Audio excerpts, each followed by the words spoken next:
এই ভিডিঅ'টো যোৱাকালি 5 জানুৱাৰী বুলি আমি আটাইবোৰে একেলগে ক'ৰবাত ওলাই যাওঁ বুলি ভাবিলোঁ। ইফালে মোৰ ল'ৰাটো কেমেৰা দেখিলেই লুকাই, সি শুই থকাৰ ভেকশ্যন ধৰি আছে।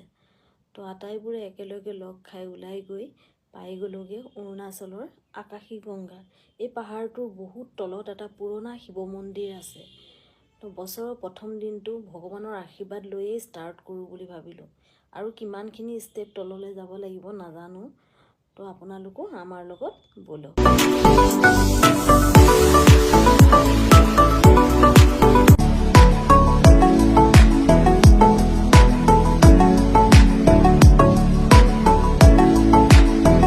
ইমান দূৰ খোজ কঢ়াৰ পিছত এগালমান ষ্টেপ পাৰ হোৱাৰ পিছত ফাইনেলি আমি আহি শিৱ মন্দিৰ পাই গ'লোহি।